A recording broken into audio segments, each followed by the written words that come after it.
Hola, hola familia, ¿cómo están? Bienvenidos a este espacio de Iglesia en Casa. Damos gracias porque a través de la tecnología podemos seguir viéndonos a pesar de que cada uno está en casita y podemos sacar el ratito para juntos estudiar su palabra.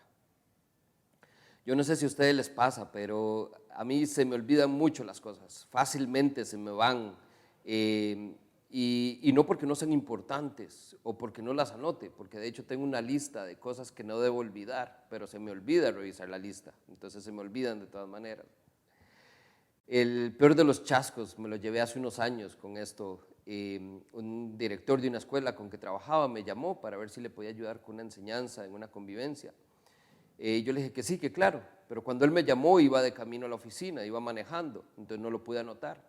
Llegué a la oficina, ya me puse a atender cosas del trabajo y no pude sacar el rato para trabajar en esto.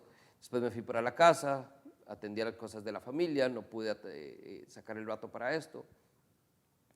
Y a la semana siguiente simplemente estoy almorzando, me entra una llamada y, hola Oscar, mira qué pena, pero es que queríamos ver si te faltaba mucho porque aquí te estamos esperando. Ahí yo nada más bajé la cabeza y yo dije, no puede ser, tierra, trágame. Se me olvidó, se me fue por completo. Y no porque no fuera importante, porque era muy importante. No porque no lo hubiera notado, porque probablemente había un papelito ahí en oficina dando vueltas que decía charla de convivencia. Es simplemente porque tenía en ese momento tal vez otras cosas que me estaban ocupando más mi atención.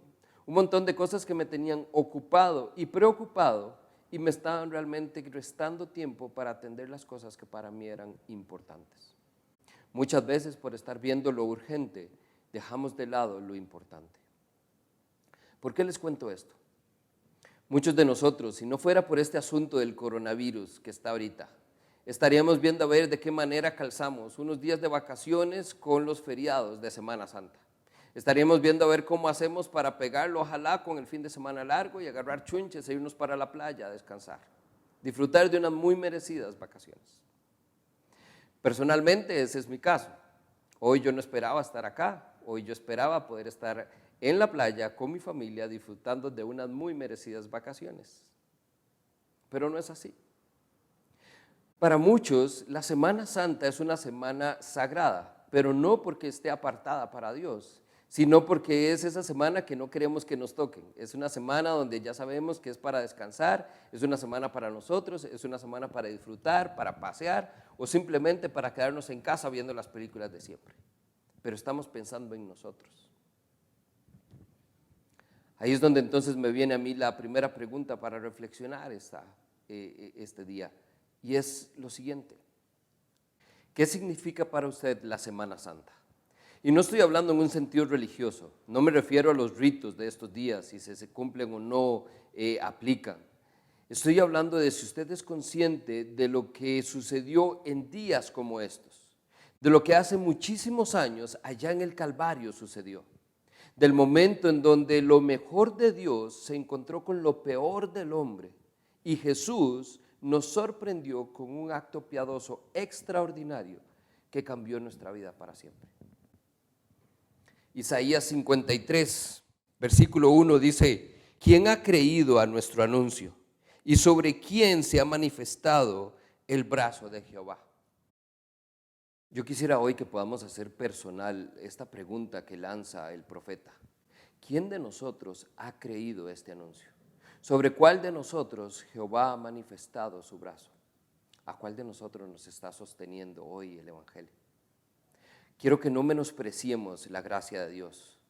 Semana Santa es un buen tiempo para recordar quién es Jesús y qué fue lo que Él hizo en la cruz. Y lo que vamos a hacer y nuestra propuesta es que por las próximas 2 semanas centremos nuestra mirada ahí. ¿Qué fue lo que sucedió y qué es lo que todavía hoy sigue pasando a partir de esa realidad? Vamos a hacerlo entonces hoy desde la perspectiva del Antiguo Testamento. Hoy vamos a ver cómo el profeta Isaías anuncia que el Mesías va a sufrir y va a ir a la cruz. Y la próxima semana vamos a ver la perspectiva de los evangelios, cómo estos hombres registraron todos los acontecimientos que llevaron a Jesús a la cruz y la obra que Él hizo estando ahí. Por las próximas 2 semanas, pongamos nuestra mirada en Cristo y en qué es lo que Él hizo por usted y por mí. Oramos. Señor, hoy te pedimos que vengas en medio de nosotros, Señor, y que hoy más que nunca nos puedas revelar, Señor, quién eres y qué es lo que has hecho por cada uno de nosotros. Señor, que mientras vemos estas palabras, Señor, del libro de Isaías, realmente puedan ser anuncios de buenas noticias, Señor, que tú tienes para nosotros. Que podamos ver que como estas personas estaban esperando el Mesías, Señor, de la misma manera nosotros estamos expectantes de que tú vengas y hagas esa obra extraordinaria en nuestra vida, Señor. Donde ya no queremos vivir a partir de algo que hemos escuchado, Señor, sino que realmente podamos dar testimonio de que esta verdad, Señor, es una realidad para nosotros. Permítenos, Señor, que desde aquí, Señor, y en cada hogar, cada familia, cada persona que nos está escuchando y está viendo a través de su pantalla, Señor, tu palabra sea revelada a cada uno de nuestros corazones y que realmente tengamos nuestra porción, Señor, y lo que ya tú tienes dispuesto para cada uno de nosotros. Oramos en el nombre de Cristo Jesús, Señor. Amén y amén. La idea de hacer esto personal y cuestionarnos si realmente esto es una realidad en nuestra vida es porque muchos de nosotros ahorita estamos agobiados por este asunto de la enfermedad, por si nos vamos a contagiar, por qué es lo que va a pasar. Pero vea interesantemente lo que dice Isaías en el verso 4. Ciertamente llevó él, Jesús, nuestras enfermedades y sufrió nuestros dolores. Ya Jesús tiene sobre sus hombros nuestras enfermedades. Entonces, ¿por qué nosotros hoy nos estamos preocupando por la enfermedad? Y yo sé, estas son de las cosas que es más fácil decirlo que hacerlo, o es algo que podríamos decir, sí, pero es que es una cuestión muy humana. Pero es que la realidad que tenemos que entender es que si el evangelio de Jesús ha llegado a nuestras vidas, todo cambia, porque ya nosotros no vemos las cosas de este mundo como son, las vemos con un sentido eterno de cómo van a ser, porque ya Cristo tiene algo para nosotros.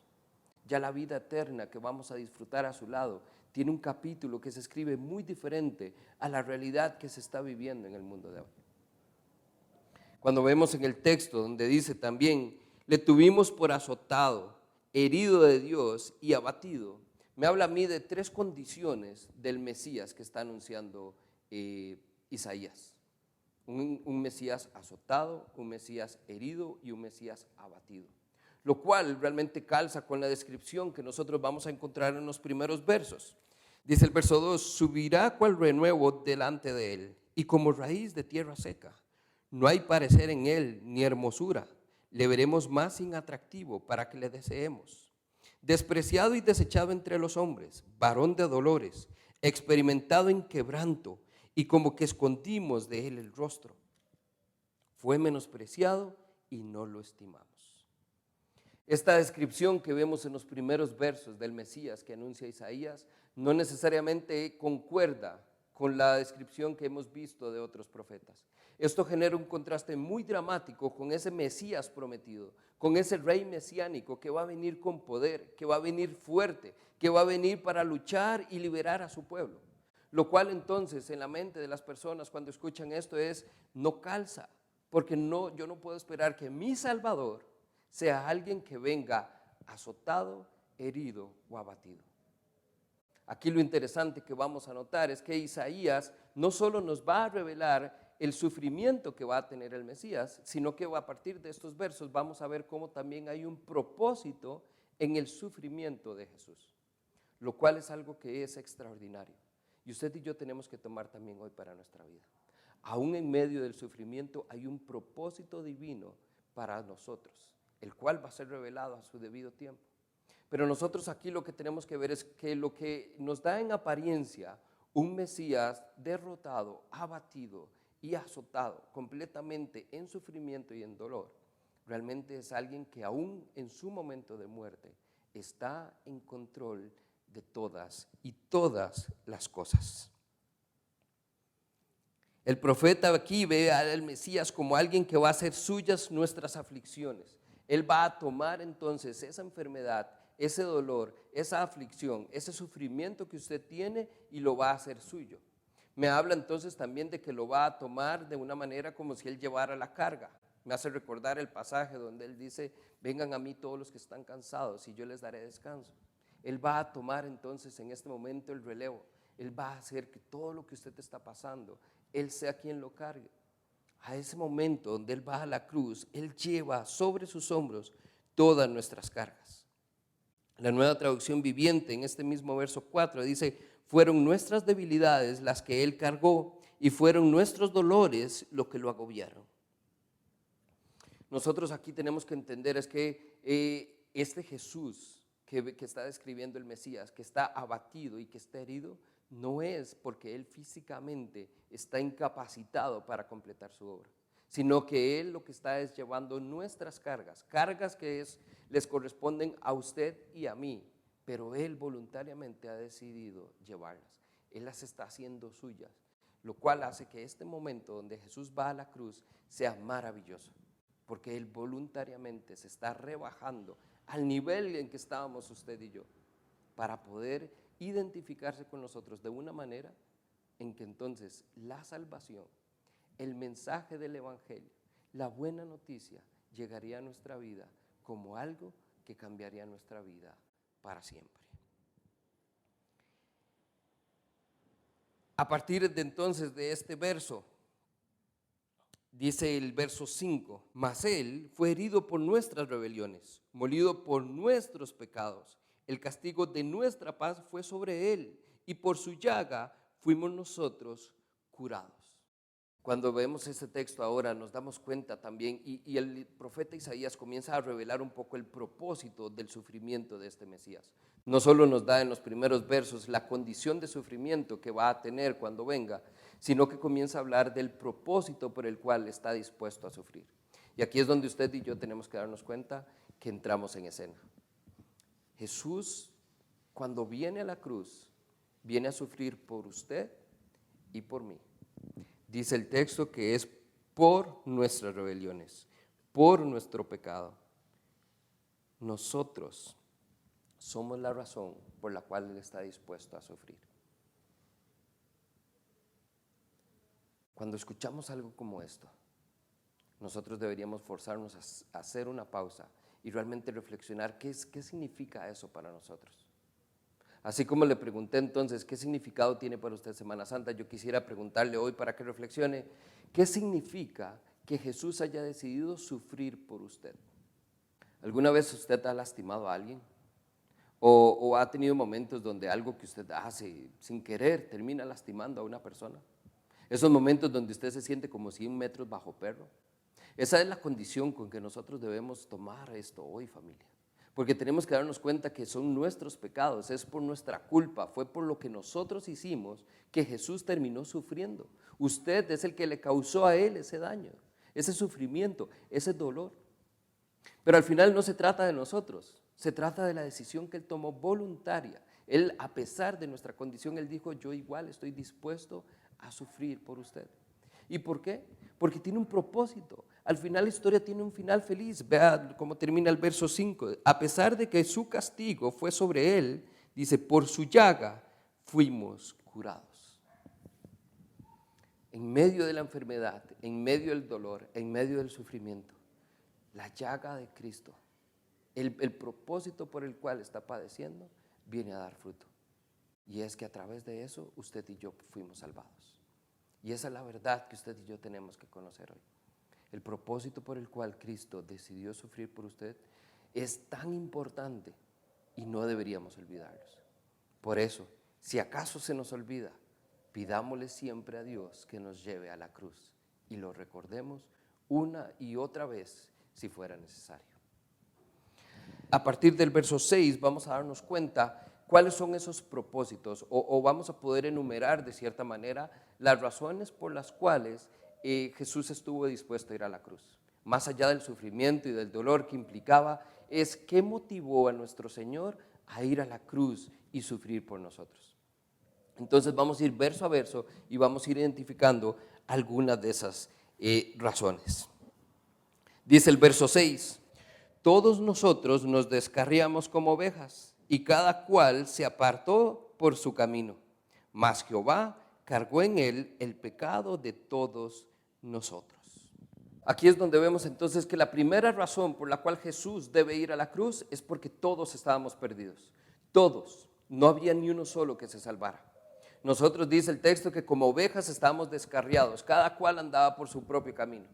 Y Jesús, como el buen pastor que es, va entonces a irnos a buscar. Nosotros, así como hemos visto en el Nuevo Testamento, que dice que Jesús deja a las 99 y busca a la una, en este caso, antes de que el Mesías venga, ya el profeta Isaías está anunciando que todas sus ovejas están descarriadas, todas. Eso también nos recuerda el pasaje que encontramos en Romanos 3:11, donde dice, así está escrito, no hay un solo justo, ni siquiera uno, no hay nadie que entienda, nadie que busque a Dios. Cuando nosotros vemos pasajes como estos, en medio de la crisis que estamos viviendo, yo lo que me pregunto es, ¿y si Dios está utilizando la enfermedad como un medio para que todos nos volvamos a Él? ¿Será que entonces nuevamente todas sus ovejas están descarriadas y Él lo que quiere es que volvamos a Él? ¿Será que entonces en medio de esto vemos esto justamente? No hay nadie que entienda y nadie que busque a Dios. Creo que son momentos donde muchas personas van a comenzar a buscar a Dios, pero por las razones equivocadas, por ese 911. Como ya no me queda de otra, ese Dios que usted cree, necesito que me haga un favor a mí. Pero no se trata de eso, familia. Se trata de reconocer desde esta perspectiva que el plan de Dios siempre ha estado presente, que desde el inicio de todos los tiempos ya Él sabía lo que iba a pasar y entonces dentro de su soberanía, Él decide actuar y en la figura de su Hijo manda un Salvador para que todos nosotros que estábamos descarriados, para todas esas ovejas que estábamos perdidas, Él las pueda traer y las pueda salvar. Mas Jehová cargó en Él el pecado de todos nosotros. Realmente lo que tenemos que ver es que Dios mismo es el que está llevando esa carga. Esa inequidad, esa maldad de la cual nosotros estamos y somos responsables.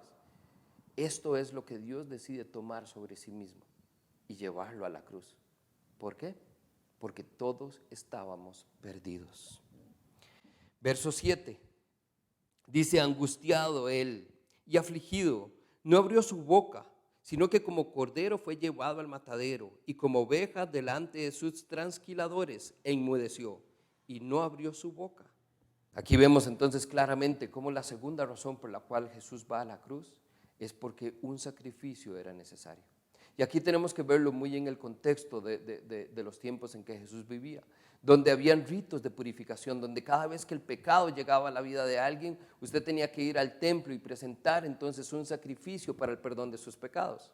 De la misma manera, aquí lo que tenemos que ver es que el profeta Isaías está anticipando que Jesús viene con ese propósito. Una de las razones por las cuales Jesús va a la cruz es porque Él quiere ofrecerse a sí mismo como un sacrificio vivo por usted y por mí. Precioso, precioso, me encanta esto.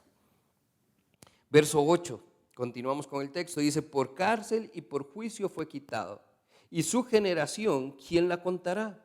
Porque fue cortado de la tierra de los vivientes y por la rebelión de mi pueblo fue herido. La tercera razón que encontramos por la cual es necesario que Jesús fuera a la cruz es porque un juicio se acercaba. Cuando nosotros vemos en este juicio, no solo nos habla de esto, de la cárcel, no solo nos habla de ese juicio donde Él tuvo que compadecer ante Poncio Pilato, no habla meramente del juicio de los hombres aquí en la tierra. Aquí lo que tenemos también que ver es que lo que se avecinaba, y era lo que estaba viendo el profeta, era el juicio de Dios venidero. Muy importante acá, muy importante. La palabra arrancado o cortado que se usa acá, donde dice que fue prácticamente arrebatado de la tierra de los vivientes, nos hace referencia a esa muerte súbita, a esa muerte inmediata y hasta violenta que tuvo el Mesías. ¿Por qué? Porque Él fue entonces, dice el texto, arrancado de la tierra de los vivientes. Esto nos habla también entonces de la manera en que el juicio de Dios va a venir contra nosotros. Es que tenemos que tener claro que aquí lo que está en juego es la ira de Dios. El pecado propiamente lo que produce es ira en Dios y esa ira necesita un juicio justo. Él requiere que ese juicio sea ejecutado y que entonces en ese momento nosotros veamos que lo que Cristo está recibiendo es lo que usted y a mí nos correspondería. Eventualmente nosotros hubiéramos sido arrestados, juzgados y condenados a muerte en ese juicio. porque no teníamos salvación. ¿Nos recuerda la palabra? ¿Cuál es la paga del pecado? La muerte. Usted y yo, eso es lo que merecemos. Pero ahí es entonces donde Jesús entra en escena y dice, no, un momento. Ese juicio que se acerca para ustedes, lo voy a tomar yo. Y yo seré quien sea enjuiciado. Yo seré el que tome su lugar. Verso 9. Dice, y se dispuso con los impíos su sepultura, mas con los ricos fue en su muerte, aunque nunca hizo maldad, ni hubo engaño en su boca. Una de las razones por las cuales Jesús vino a la cruz es porque una muerte era necesaria. Así como parte de ese rito del sacrificio, donde era necesario que Él se entregara voluntariamente, también ese sacrificio requería una muerte, y era una muerte muy necesaria. Ahora, lo interesante acá, cuando pensamos en muerte, dice el texto que se dispuso con los impíos su sepultura. Esto era lo que los hombres querían. Todos querían que fuera enterrado con los impíos, precisamente para demostrar seguro, ¿verdad?, en esa necedad que ellos tenían de que sí, era un pecador, era uno como nosotros, y merecía la muerte, y merecía estar enterrado con el resto de impíos. Pero vea qué interesante cómo entonces Dios obra todo para bien, porque al final Él fue el que dispuso y logró que entonces a través de la figura de José de Arimatea, Jesús pudiera ser sepultado entre los ricos. Tuvo la tumba en un lugar de prestigio también, a pesar de que muchos querían su muerte. Lo otro que vemos acá evidente, es que esta muerte era necesaria. El Hijo del Hombre tenía que morir. ¿Por qué? Porque por un hombre entró el pecado a nuestra vida, pero por un hombre iba a entrar también la salvación.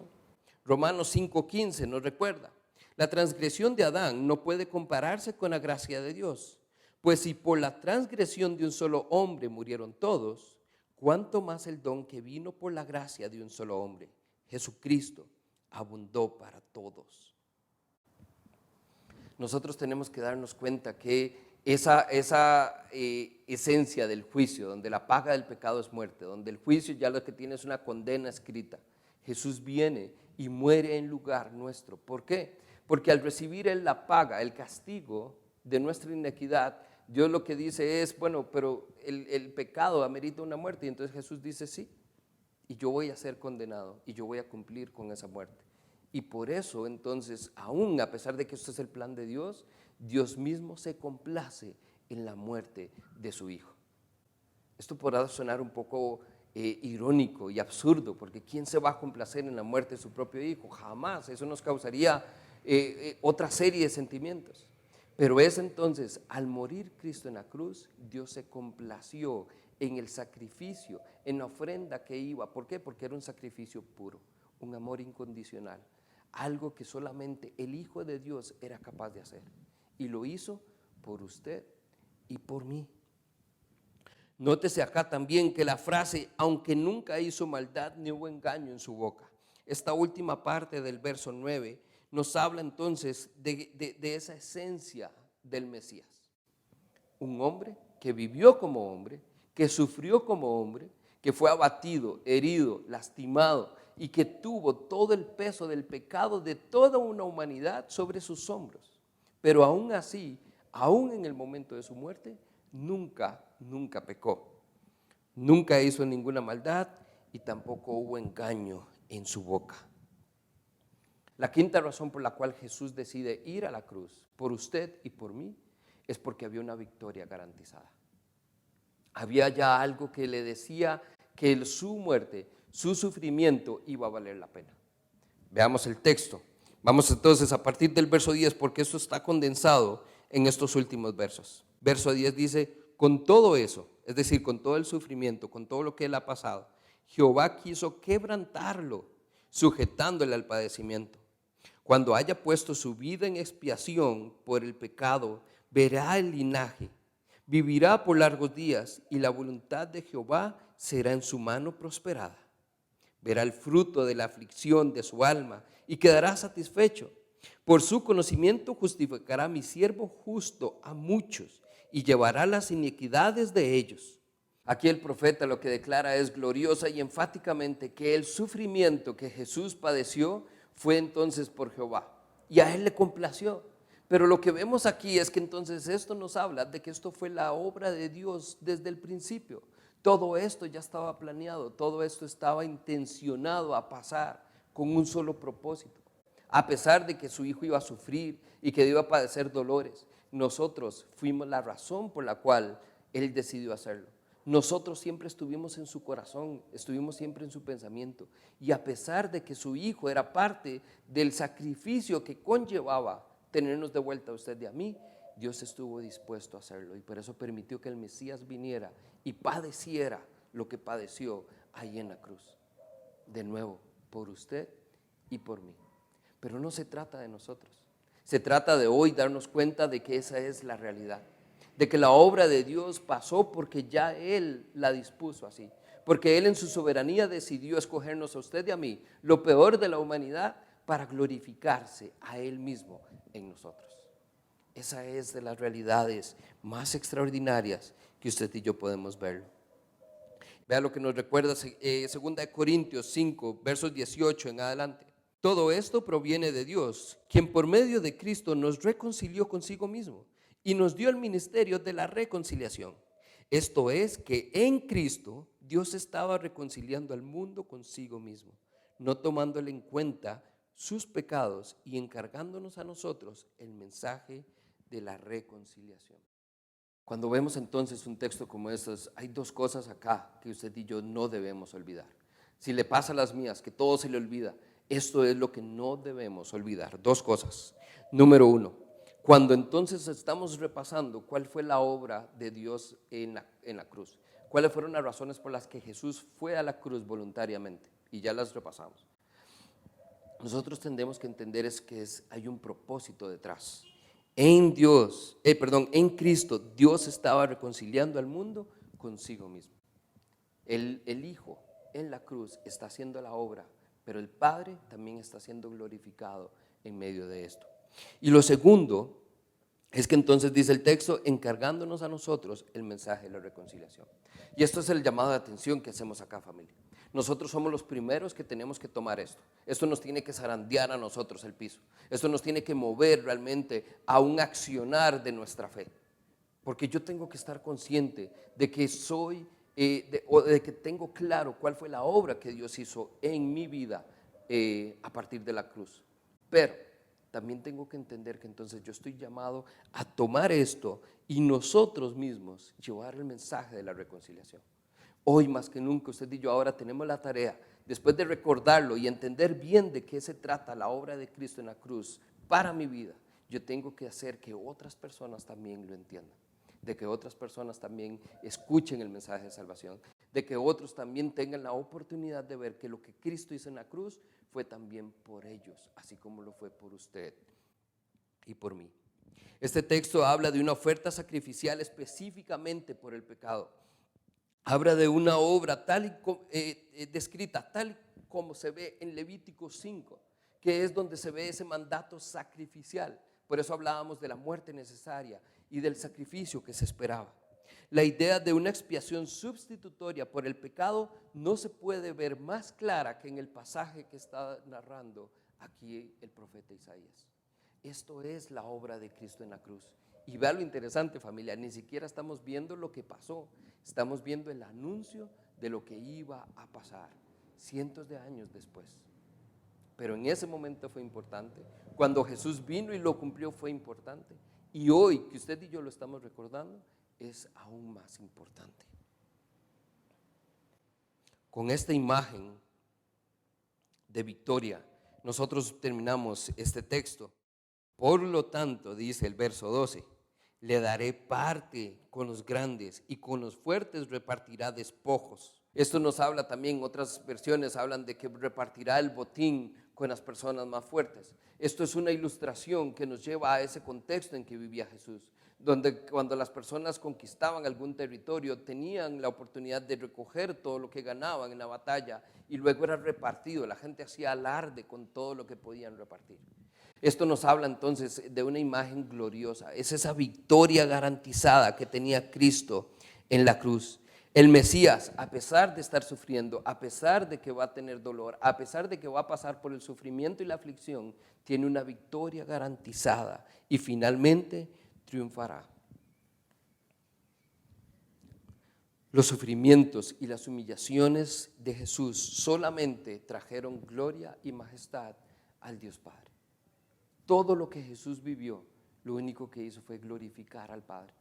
Y a partir de lo que Él hizo en la cruz, usted y yo hoy todavía podemos y tenemos la oportunidad de seguir glorificando a Dios, aún en medio de las dificultades, de las batallas, de las enfermedades, del sufrimiento, de nuestras aflicciones.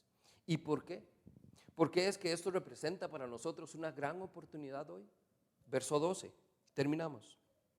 Porque derramó su vida hasta la muerte y fue contado con los pecadores, habiendo Él llevado el pecado de muchos y orado por los transgresores.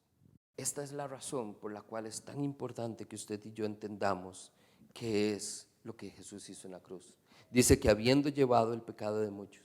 El texto termina tal y como nosotros lo comenzamos al inicio. Nos termina hablando del propósito por el cual el Mesías tenía que morir. Independientemente de la descripción de él físicamente, de cuáles eran sus sentimientos, el profeta Isaías comienza y termina dando énfasis al propósito del sufrimiento de Jesús en la cruz. ¿Cuál? Usted y yo. Las ventajas que usted y yo obtendríamos a partir del resultado de ese sufrimiento. A partir del momento en que Jesús muriera en la cruz, usted y yo comenzaríamos a vivir unos beneficios extraordinarios que nos permiten a usted y a mí hoy testificar delante de muchos. Un texto como este es algo que realmente nos confronta, y yo le invito a que lo repase en casa nuevamente y usted realmente haga un esfuerzo por entender cuál es la obra que Cristo hace en la cruz desde la perspectiva del profeta Isaías. Cómo es que esta muerte es anunciada, cómo es que su sufrimiento es anunciado, cuál es la condición de este hombre que va a padecer por usted y por mí. Pero mientras lo hace, tenga esto presente. Hay un propósito de Dios en medio de todo eso. Hoy, más que nunca, estamos llamados a recordar, por si acaso se nos olvida, qué fue lo que Cristo hizo en la cruz. Adórale a Él.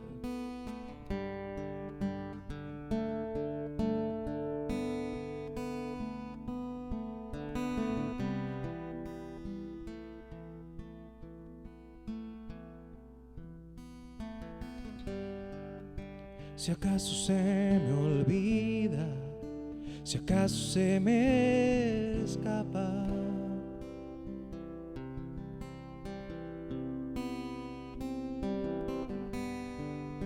si acaso se me nubla la pasión en mi mirada,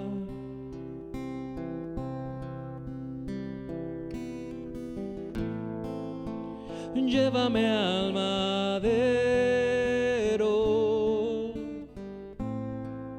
al rincón de nuestro encuentro. Llévame al lugar donde empezó nuestra amistad. Llévame a la cruz.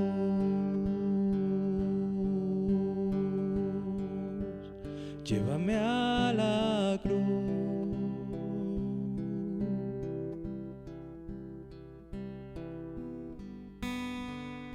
Si acaso se me olvida, si acaso se me escapa,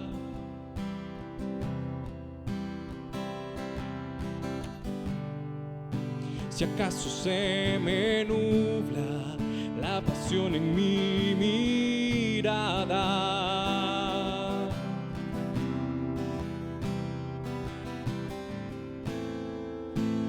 llévame al madero, al rincón de nuestro encuentro. Llévame al lugar donde donde empezó nuestra amistad.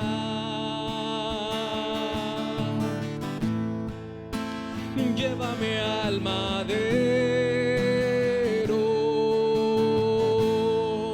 al rincón de nuestro encuentro.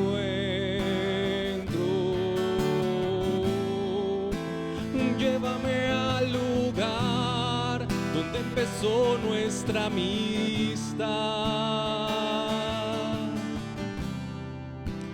Llévame a la cruz.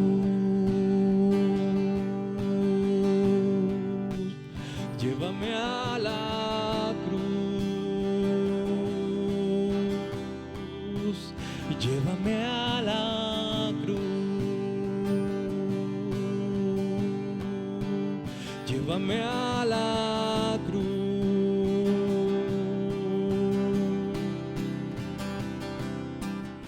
Si acaso se le olvida, pídale a Dios que lo lleve a la cruz, a ese lugar donde empezó su amistad, donde hace muchísimos años comenzamos a tener una relación íntima y personal con Jesús, para que entonces a partir de ese recuerdo usted comience a darse cuenta que tiene muchas razones por las cuales hoy todavía ser parte de este plan de revelar al mundo la reconciliación de Cristo con todas las personas,